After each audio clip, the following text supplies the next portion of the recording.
Hi, everybody. It's Mrs. DeMarzo, and I'm here to read Chapter 17, Martha's Endless Tales. The king is going to marry tomorrow? A commoner? That's what they're saying, a very rich commoner. Supposedly, she can turn straw into gold. They say she's a witch. A man and a woman were speaking in hushed but dramatic voices. I tried to open my eyes, but my lids were heavy. But the king wouldn't marry a witch. He would if she could turn straw into gold. Nothing the king loves more than gold, and I think he'd do anything to get it. I felt like I was waking from a very bad dream where I had just been promised a baby into another bad dream where my whole body felt like I had fallen out of a tower. Then I remembered that both were true. I groaned. Oh, he's waking, poor thing. I opened my eyes to see the woman leaning over me. She was very plump, and even though she seemed worried, I thought she must be a kind person. Her cheeks were round and red as apples, and all the lines in her face looked like they naturally moved upward into broad smiles and hearty laughs. Here now, little lamb, she said, drink up. There's a lad. She placed a cup to my mouth, and I drank a hot broth. It helped me to wake up a little, and I looked around to see where I was. The room was large and bustling. I hadn't noticed all the other noise, but servants were coming and going, bringing dishes and trays and buckets and rags. Two large fireplaces were burning bright with large pots over the flames. The walls were gray, crumbling stone. I was in the kitchens of the castle. This was not where I wanted to be. You took quite a fall there, boy. A man came and stood beside me. He wore a red and gold uniform with a big sword at his side. I shrank back. Don't worry, he chuckled. I'm not going to hurt you, though you were causing mischief, now weren't you? The guard didn't seem accusing, rather amused. He was much younger than the kind woman, but he had the same laughing face, covered with a beard. Oh, Helmut, he's just a curious boy, said the woman, chuckling. Remember how you were? Now always sneaking around corners trying to get peepsy at anything mysterious or exciting. I remember a time you pinched a swig of the king's finest wine when you were just a lad, and it all came back up on my clean kitchen floor. Yes, you whacked me a good one for that, said the soldier, which is why I straightened out and became a keeper of peace from little hooligans like. He was only curious. No crime in that. Now is there? Probably heard the gossip and came running to see. I'm curious too. Might have climbed the tower myself if I didn't think I'd bring down the whole castle. She chuckled and her whole plump body laughed with her like Oswald the miller. Only I liked her and her laugh much better. It made me want to laugh too, only instead of laughing, my body seized up in pain and I coughed my lungs out. Oh, now there, little lamb, drink some more. You've banged yourself up quite a bit. There's no padding on those scrawny bones of yours. Can be quite useful, you know. She patted her wide hips. Now then, what's your name? Everyone prefers to be called by their name, don't they? Not everyone. Robert, I said. The lie just slipped from my mouth, and I realized that it was what Opal had called me. But I was glad I didn't tell her my real name. Everyone on the mountain already knew, so I had never had to explain it to anyone. And I didn't want to explain it now. I didn't have the energy. Well, Robert, said the woman, I'm Martha, one of the king's cooks, and this is my son, Helmut. I named him so he would be a stalwart soldier, brave and fearless, which I am, said Helmut.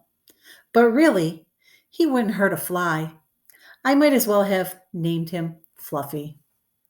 That's enough, you old bat, said Helmut. But he was smiling. That's mother to you, Fluffy. Now give me those stockings. Helmet held out a pair of stockings worn through with holes, and Martha began to darn them. It reminded me painfully of Gran.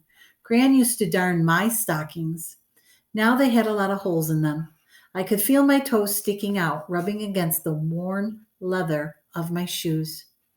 Well, said Helmet, I best get back to my post. Looks like we'll need extra vigilant to keep young hooligans from trying to take a peek at the future queen. The king has ordered a double guard around the chamber. He winked at me, then kissed his mother on the cheek and left. Martha looked after him as though she were very proud, and even if she did tease him about his gentleness. I wondered if my mother would ever have looked at me like that, had she lived. Now, Robert, she said. I looked around a bit, wondering who she was talking to, until I remembered that I was Robert. What brings you here?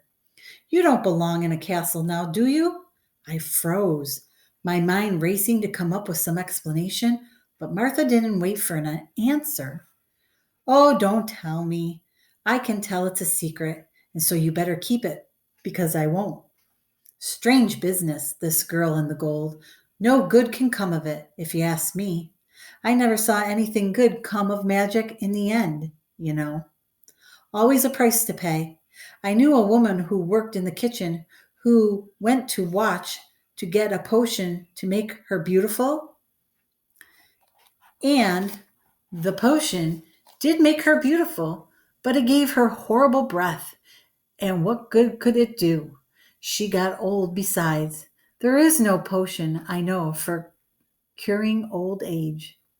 Ah, me. Martha talked without breathing, 10 words for every stitch in the stocking, and she stitched fast, but I didn't mind because it saved me from having to explain myself. Now this business with the gold. If that King Bartholomew Archibald Reginald Fife is as wise as his name, which I seriously doubt, he'll keep away from this mischief and focus on crops. Gold won't feed the kingdom. It wouldn't. On the mountain, gold had always meant food. The miller Oswald said it himself. Gold means food. And the more you found, the more you ate. But then I suppose the food had to come from somewhere. Is there not much food in the kingdom? I asked Martha. Oh, goodness. Don't you know? But no, you're too young. You can't be more than 10. This surprised me. Even though I was 12, I had never passed for 8. I was delighted to be pronounced 10. Well, continued Martha, the crops in the valley have suffered from the bad weather and such. It's not a famine this year, but if we have another poor harvest, well then, we can all add a little bit more water to our stew. So there really had been a shortage of food. Perhaps I had judged the miller Oswald too harshly. But the scarcity is everywhere, Martha continued. We haven't had much gold come from the mountain, and that is our main source of trade, you know.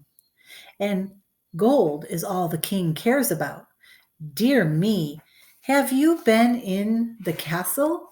Gold everywhere. Not in the kitchens, of course, but everywhere else. Gold mirrors, gold vases, even the floors are gilded with gold. And the king drapes himself in gold every day. Martha continued stitching as she spoke. He could probably trade the gold with another kingdom for some extra food, but oh no, it is the delight of his life. The servants spent half of their time warding off pixies. Oh dear me, what a nuisance. But if that troubles the king, you'd never know it. And here we are on the brink of starvation. She sighed. The first breath I had heard from her in 10 minutes. Well, you can't neglect your crops and expect to feast. Maybe this girl will set us right in the end. Perhaps she can make gold into milk and potatoes. Martha went on, speaking of different calamities magic had brought, and all the gossip about the girl who could turn the straw into gold. She knew all the details of the wedding that was to take place the next day. down to what flowers would go on the cake and in the bride's hair, and how the king was planning to throw out gold coins to the crowds. Martha continued to talk as she bustled around the kitchen, chopping meat and vegetables. She fed me a delicious meat pie, and when I tried to get up, she pushed me back down and told me I wouldn't be moving that night. But you tell me where to find your mother, and I will fetch a gnome to send her a message so she doesn't need to worry. You need to rest after such a fall. Well, I. Oh, I see, she chuckled.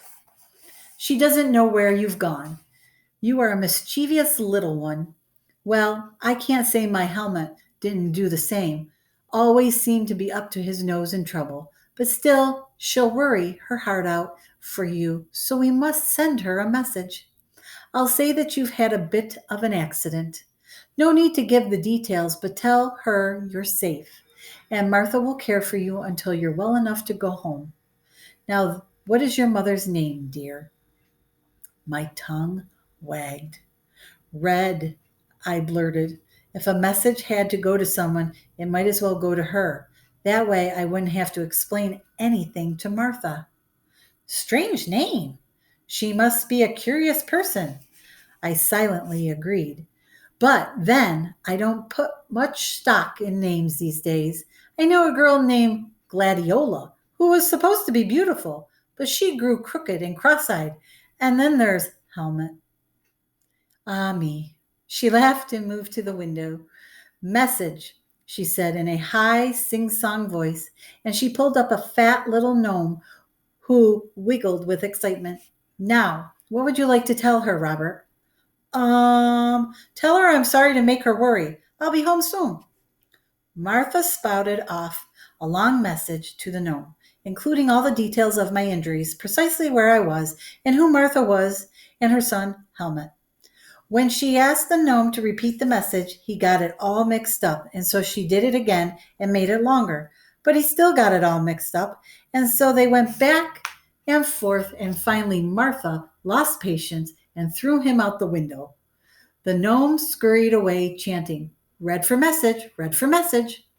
I wondered how long it would take him to find Red, and if she'd make any sense of the message. She'd probably understand enough. I knew what she'd think. She'd think that she had told me so.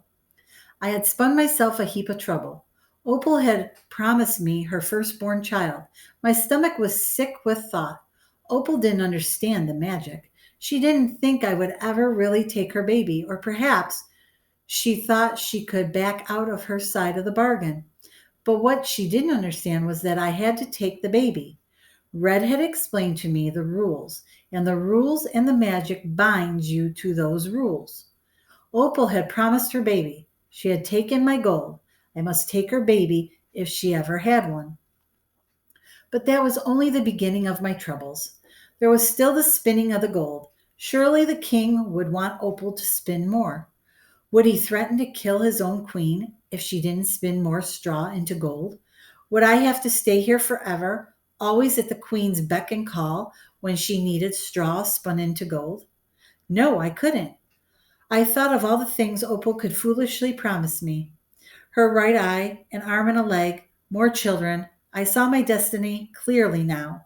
I was holding a dozen crying babies and trying to spin a mountain of straw into gold, while Opal screamed at me to hurry up because she's the queen. I felt dizzy. My head hurt. I couldn't go home. I had to get away, far away.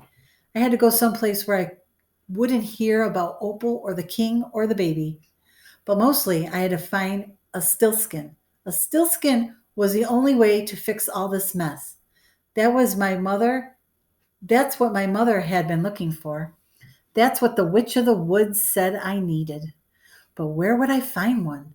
The witch said I must look, but look where? Under rocks? Under the ground? In a tree? In the sky? In yonder or beyond? In the morning, the castle rang the chimes and bells, not like the single song of the village bell in the mountain, but dozens of them ringing in all different tones. It should have been a lovely sound, but it made my head throb and ache. Well, Robert, said Martha, I'm off to the wedding. Methinks I shall fetch a bit of gold today. Wouldn't that be something? Be good and rest, and I shall bring you back a coin made by our very own queen.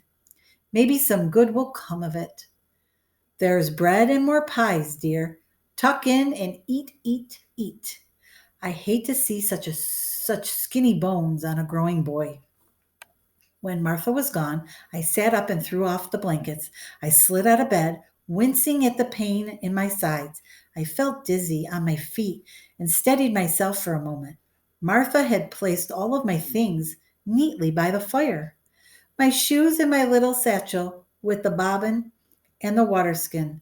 I ate another meat pie and a slice of bread, and because Martha had told me to eat, I put the loaf of bread in my satchel and another pie. I felt guilty, but I needed some food to travel. I wish I could do something for Martha for being so kind to me. Spin her a spool of gold or a pile of it, but for all of her kindness, she hadn't made me any bargains. Besides, she didn't have a spinning wheel. And quite frankly, I was done with spinning.